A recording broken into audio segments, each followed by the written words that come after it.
Hello everyone, welcome to our channel legal mind map and welcome to our playlist of constitution, जिसमें मैं आपको constitution की बारीकी से डेप्थ में डिटेल में हर चीज को समझाने वाली हूँ। वेल, आई एम एडवोकेट रिया, जो कि आपकी टीचर है लीगल माइंड मैप पे। सो अब हम आज के वीडियो में, जैसा कि आप हमारी पुरानी वीडियोस को देखकर आए ही होंगे, कॉन्स्टिट्यूशन की प्लेलिस्ट की कोई भी वीडियो मिस मत करना। अगर आप तरीके से देखोगे, सीक्वेंस में देखोगे, तो सारी चीजें बहुत अच्छे से समझ में आएंगी। तो इस वीडियो में हम काफी कुछ समझने वाले हैं, जैसे कि स्केड्यूल्स क्या होता है, प्रियम्बल का इंपॉर्टेंस क्या है, प्रियम्बल होता क्या है, किस केस की वजह से प्रियम्बल की एग्जिस्टेंस आई थी, इससे पहले प्रियम्बल के ऊपर क्या डिबेट थी, एंड नॉट ओनली दैट कि स्केड्यूल्स कहाँ होते हैं, सेक्शंस क्या होते हैं, एक्ट्स क्या होते हैं, अमेंडमेंट्स क्या होती है। ये छोटी छोटी चीजें जो होती है ना कॉन्स्टिट्यूशन में, इसकी भी नॉलेज बहुत कम बच्चों को होती है, और जिनको होती है उनको भी पूरी तरह क्लैरिटी से नहीं होती। तो वही क्लैरिटी आपको इस चैनल पे, इस वीडियो में, इस प्लेलिस्ट में मिलने वाली है, that I am going to give you. So make sure कि आप वीडियो को एंड तक देखें, अच्छे से देखें, स्किप कम करें, नोट डाउन करें पॉइंट्स को जो जो मैं समझा रही हूँ। और अगर आपको इसके नोट्स भी चाहिए हो तो नोट्स भी फ्री ऑफ कॉस्ट है, आपको पीपीटी मैं आपको सेंड कर सकती हूँ। सो मुझे कॉन्टैक्ट करने की देर है, तो let's start our video. And हाँ, don't forget to like, share and follow. तो हाय एवरीवन, स्टार्ट करते हैं हम प्रियम्बल से। प्रियम्बल क्या होता है? देखो, प्रियम्बल जो होता है ना, वो एक इंट्रोडक्शन होता है। आपने कोई भी बुक खोलोगे ना, उसका पहले ना एक इंट्रोडक्शन पेज आता है। आप अपना कुछ भी कोई काम शुरू करोगे, कोई चैनल शुरू करोगे, आप सबसे पहले इंट्रोडक्शन दोगे। इंट्रोडक्शन का मीनिंग मुझे एलएलबी स्टूडेंट्स को समझाने की जरूरत नहीं है एटलीस्ट, ठीक है, क्योंकि हमारा आईक्यू ऑलरेडी जब हम एलएलबी लेते हैं पहले ही काफी हाई होता है। सो the preamble is the introduction of the constitution। तो preamble एक तरीके का इंट्रोडक्शन होता है कॉन्स्टिट्यूशन का, कि कॉन्स्टिट्यूशन में क्या क्या है। But legally it is the identity card of the constitution. तो हाँ भाई, इंट्रोडक्शन है तो लीगली हम इसे आइडेंटिटी कार्ड बोल सकते हैं कॉन्स्टिट्यूशन का, कि वो एक तरीके से कॉन्स्टिट्यूशन की आइडेंटिटी को बता रहा है। वो क्या क्या बताता है, इस बात को ध्यान से समझ लेना कि कॉन्स्टिट्यूशन किसने बनाया था। We the people. किसने बनाया था? हमने, ठीक है। Constitution we the people of India. किसके लिए? पीपल ऑफ इंडिया के लिए। With what goal? क्या गोल था हमारे कॉन्स्टिट्यूशन का? जस्टिस, लिबर्टी, इक्वालिटी, फर्टिनिटी, ये हमारे गोल थे, है ना। सुनते हुए भी, बोलते हुए भी कितना प्राउड हो रहा है ना ऐसे वर्ड्स को। हम कितनी कितनी चीजें हमें मिल पाती है, कितनी चीजें हमारे कॉन्स्टिट्यूशन में लिखी हुई है, वो सब एक्सेस कर पाते हैं हम, ये सोच के बताना। Now in what form? किस तरीके से? हमारा जो है सॉवरेन है, सोशलिस्ट है, हमारा नेशन सेक्युलर है, डेमोक्रेटिक कंट्री है हमारी, है रिपब्लिक है, ये सारी चीजें हैं। और ये सारी चीजें पिछली वीडियो नहीं देखकर आए हो तो मत समझो, ठीक है। आगे बढ़ते हैं। इस प्रियम्बल लॉ और जस्ट इंट्रोडक्शन? प्रियम्बल क्या सिर्फ एक लॉ है या फिर बस एक इंट्रोडक्शन है? प्रियम्बल है क्या बस एक इंट्रोडक्शन है, या ये भी लॉ है? जैसे कॉन्स्टिट्यूशन में आर्टिकल्स बने हैं जो कि फॉलो करने पड़ते हैं, क्या ये भी हमें फॉलो करना पड़ता है? This question came before the supreme court. तो ये इतना बड़ा क्वेश्चन सुप्रीम कोर्ट के सामने आया था, ठीक है। तो बहुत पहले कंफ्यूजन थी। कुछ लोगों ने कहा था कि ये तो सिर्फ एक इंट्रोडक्शन है, कोई लॉ नहीं है। कुछ ने कहा था कि ये बेसिक फिलॉसफी बताता है, तो ये बहुत ज्यादा मैटर करता है। और इस पे अलग अलग जजमेंट्स भी आई थी, अलग अलग केस के थ्रू। पहले तो ये बोला गया था प्रियम्बल जो है ना, is not a source of power.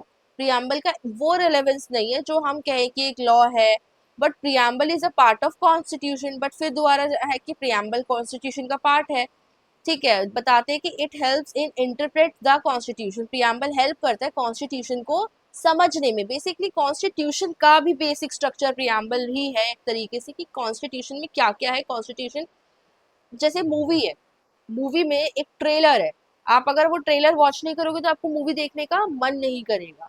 It's just like that, it shows the basic idea, एक बेसिक आइडिया देता है कॉन्स्टिट्यूशन का। सो कोर्ट यूज द प्रियम्बल, जो कोर्ट है उसने प्रियम्बल को यूज किया अंडरस्टैंड अनक्लियर आर्टिकल्स की, जो आर्टिकल्स क्लियर नहीं है उनको समझने के लिए।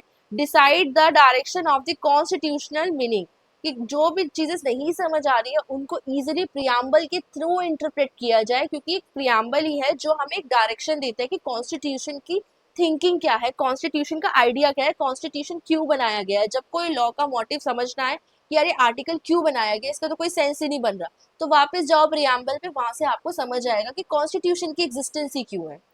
Then protect the core value of the constitution, constitution की वैल्यू बनाए रखता है, उसको प्रोटेक्ट करता है। Now why preamble is not poetry, preamble बस एक पोयम नहीं है, ठीक है। So poetry, nice words, no legal force, ये सब लाइक पोइट्री में होता है, बट प्रियम्बल में नाइस वर्ड्स तो है बट पूरा का पूरा लीगल इम्पैक्ट है। जो क्वेश्चन अभी आपने पीछे का पूछा था कि क्या प्रियम्बल कोई लॉ है, yes it is a law, इसका पूरा एक लीगल इम्पैक्ट है।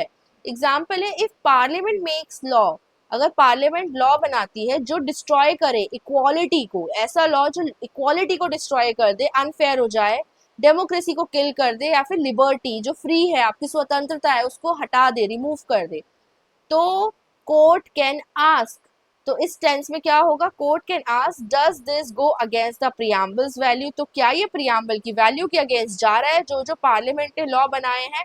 क्योंकि देखो लॉ की भाषा में ना कोई भी चीज ना इस तरीके से बात नहीं होती कि ये तो लॉजिकल सी बात है, ऐसा नहीं होता है। अगर आप एक स्टूडेंट है जिसने कभी भी कोर्ट देखा है, कोर्ट रूम की आर्ग्यूमेंट सुनी है, तो हर बात एक प्रॉपर कॉन्स्टिट्यूशन के साथ, एक एविडेंस के साथ होती है कि इस केस में ये लिखा है, इस कॉन्स्टिट्यूशन में हमारे इस आर्टिकल में ये लिखा है, या फिर उस सेक्शन में ये चीज लिखी है, तो हम सिर्फ जो लिखा है हम उस बेसिस पे बता रहे हैं कि ये चीज गलत है, ये चीज सही है, हम ऐसे बात करते हैं। मतलब प्रॉपरली हमारा जो सेक्शन या लॉ है उसको आगे रख के बात करते हैं। हम कहते हैं हम नहीं कह रहे ये चीज, ये लॉ कह रहा है ये चीज, तो आपको माननी पड़ेगी, इसीलिए हम इस कोर्ट में खड़े होकर आर्ग्यू कर रहे हैं।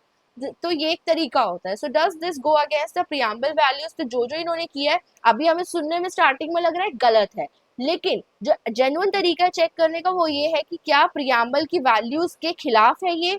So the preamble becomes a measuring circle, अगर प्रियम्बल की वैल्यूज के खिलाफ है ये तो ये चीज गलत है, क्या है, गलत, रॉन्ग। और अगर प्रियम्बल की वैल्यूज के अगेंस्ट नहीं है तो वो चीज करेक्ट हो जाएगी। तो अब प्रियम्बल गलत तो नहीं है हमारा, प्रियम्बल ने ऑलरेडी मेंशन कर रखी है सारी चीजें कि जस्टिस, लिबर्टी, इक्वालिटी, फर्टिनिटी, ये गोल है प्रियम्बल का। अगर यही खराब कर दोगे, डिस्ट्रॉय कर दोगे, तो कैसा कॉन्स्टिट्यूशन, ठीक है। सो यस, जो भी ये फास्ट जो डिसीजन लिया पार्लियामेंट ने, ये according to preamble value it is wrong, so this decision is not relevant. Now enter the big case, yes, Kesavananda Bharati 1973, और ये केस दोबारा मैं पढ़ा रही हूँ, ये पहले भी आप पढ़ चुके हो मेरी पिछली वीडियो में, और ये बहुत बहुत बहुत बहुत पता नहीं कितना इंपॉर्टेंट केस है। Now comes the most important part, इसका सबसे इंपॉर्टेंट पार्ट है केशव नंदा भारती का case. He was a head priest, ये एक हेड प्रीस्ट थे किसी रिलीजन के, मतलब हाँ, of a religion maths in Kerala, ठीक है। So the Kerala government passed land reform laws, जो केरला गवर्नमेंट थी उन्होंने एक लैंड रिफॉर्म लॉ को पास कर दिया। अब ये जो लॉ था वो उनकी जो केशव नंदा भारती की प्रॉपर्टी थी ना उसको इफेक्ट करता था। सो उन्होंने चैलेंज किया इस लॉ को सुप्रीम कोर्ट के अंदर, क्यों, क्योंकि उनकी प्रॉपर्टी तो जा ही रही थी, उल्टा उनके राइट्स जो थे वो भी इफेक्ट हो रहे थे इसकी वजह से, जिसमें फंडामेंटल राइट्स भी आ जाते हैं। So but the case became much bigger than property, अब केस तो प्रॉपर्टी का था बट केस इतना बड़ा क्यों बना, ठीक है। केस इतना बड़ा इसलिए बना था, ओके, सो इसमें मेंशन नहीं है ये चीज, मैं आपको समझा देती हूँ। क्योंकि ये केस जो था, ये केस बन गया था राइट्स के ऊपर, कि आपको जो राइट्स दिए गए हैं, कि आपके फंडामेंटल राइट्स क्या डिस्टर्ब हो रहे हैं यहाँ पे। I have updated my slide for you, तो इस केस को मैंने को वैसे I will be making another video on the case law specially, जिसमें ये केस तो खासकर टॉप प्रायोरिटी पे कवर करना है, बट फिर भी मुझे लगता है कि इस वीडियो में भी मुझे थोड़ा बहुत कवर करना चाहिए, 2 बार इस केस का नाम आ चुका है, तो while doing this constitution video आपको समझ आ जाना चाहिए। सो मैंने आपके लिए केस भी ऐड कर दिया अभी। द बिग फाइट थी, कौन बॉस था, तो the case raised a major question, एक बड़ा क्वेश्चन इस केस ने बनाया था कि क्या पार्लियामेंट जो है, देखो पहले मैं आपको बता चुकी हूँ कि ये केस जो है ये शुरुआत हुई थी इस केस के प्रॉपर्टी के मैटर से, ठीक है। तो गवर्नमेंट ने एक एक्ट पास किया था, लैंड मतलब एक लॉ पास किया था। सो अब क्या पार्लियामेंट चेंज कर सकती है एनीथिंग इन द कॉन्स्टिट्यूशन, क्या parliament basic structure of constitution change कर सकती है, जो हमारी लास्ट वीडियो में भी मैंने कवर किया था। तो government argue that since it is elected by the people, government ने कहा था कि वो इलेक्ट हुआ है लोगों के थ्रू, सो वो उसके मतलब कि it should have the power to change any part of the rule book, यानी उनके पास पावर है कि वो रूल बुक यानी हमारा कॉन्स्टिट्यूशन का कुछ भी चेंज कर सकती है, ठीक है, कंट्री को इम्प्रूव करने के लिए, ये उद्देश्य होना चाहिए चेंज करने का। सो द स्वामीज लॉयर्स, जो हमारे लाइक केशव नंदा थे, उनके जो लॉयर थे, उन्होंने वार्न किया कि पार्लियामेंट कुड चेंज एवरीथिंग। उन्होंने बोला कि पार्लियामेंट चेंज कर सकती है सब कुछ। It might one day and and democracy और टेक अवे फंडामेंटल फ्रीडम्स। तो ये चीज उनके लॉयर ने बोली थी कि अगर पार्लियामेंट सब कुछ चेंज कर सकती है तो एक दिन ऐसा भी आएगा कि वो सारी डेमोक्रेसी छीन लेगी हमसे, सारे फंडामेंटल फ्रीडम्स छीन लेगी। ऐसे तो कोई भी पार्टी है कि वो बोलेगी कि नहीं, नो इलेक्शंस, हम ही अब बस यहाँ पे अब गवर्नमेंट बन के रहेंगे, हम रूल चेंज करते हैं, लॉ चेंज करते हैं, मेजोरिटी ऑफ वोट्स मिल गए हमको, ऐसा कुछ करके। तो दैट्स नॉट पॉसिबल, राइट। तो ये चीज उनके लॉयर ने भी वार्न की थी उनको कि ऐसे अगर आप सब कुछ चेंज कराओगे तो हो जाएगा। सो सुप्रीम कोर्ट का ने 1973 की बात है कि 13 जज का, सबसे बड़ा जज का बेंच यहाँ पे बैठा था सुप्रीम कोर्ट का और इंडिया का, जिन्होंने डिलीवर किया था हिस्टोरिक डिसीजन, एक बहुत बड़ा decision.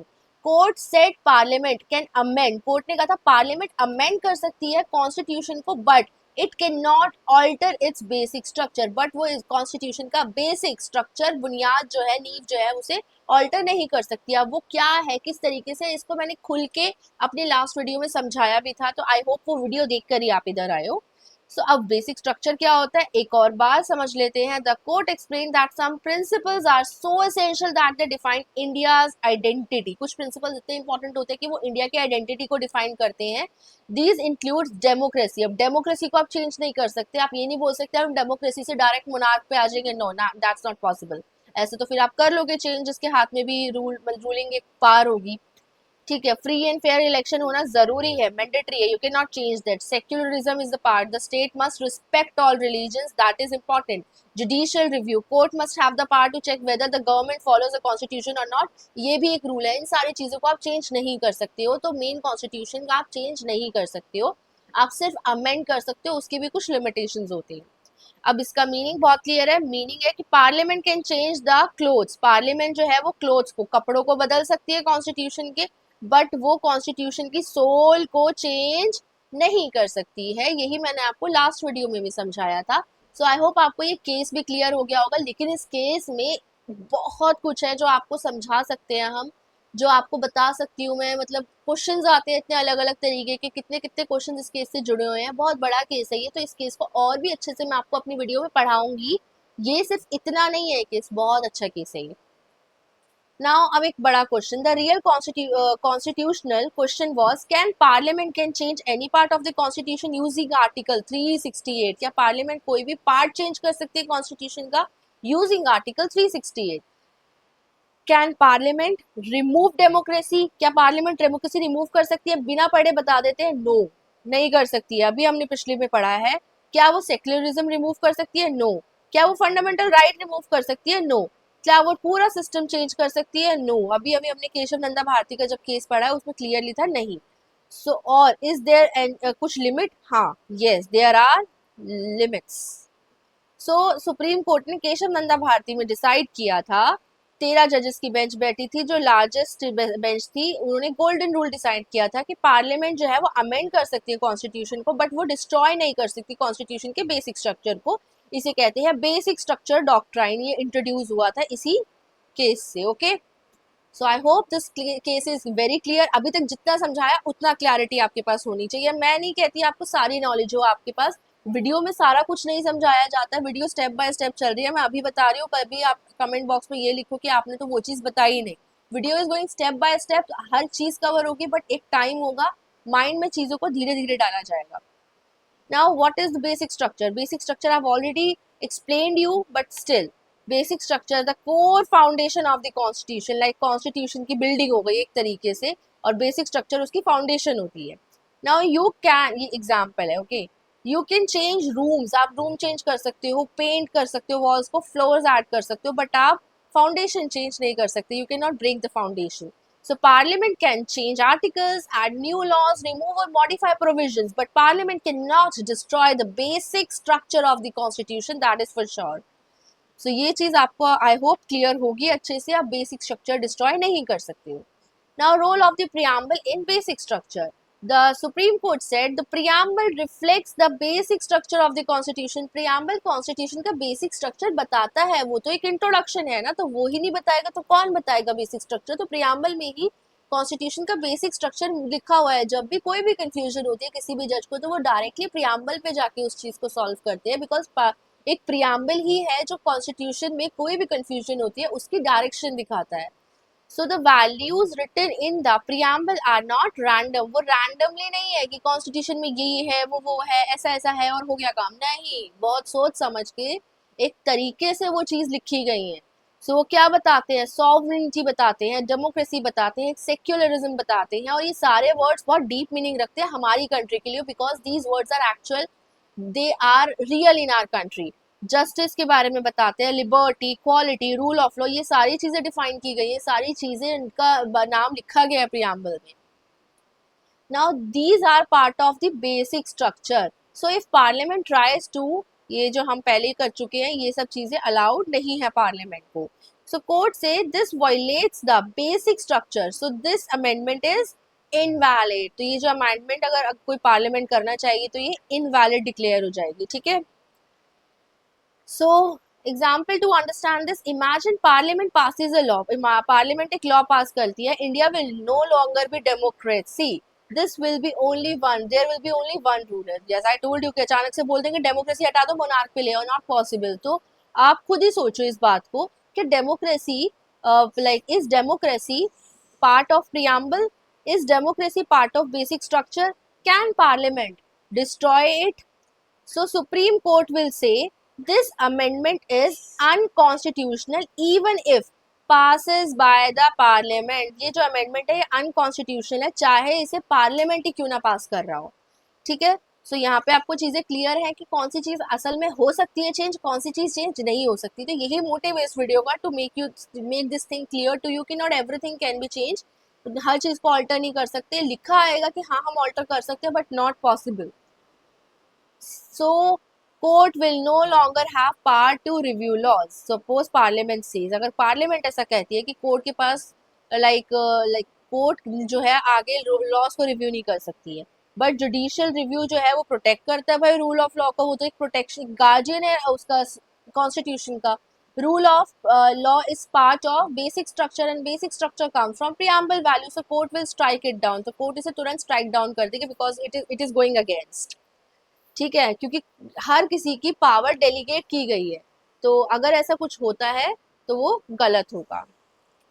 Now final legal position after Keshav Nanda. Preamble is part of the constitution, yes. Preamble shows the basic philosophy, yes. And the basic structure doctrine limits parliament's power, yes of course. Basic structure जो है parliament की power को limit करता है, क्योंकि parliament हर चीज change नहीं कर सकती है इसकी वजह से. Parliament is not supreme, constitution is supreme.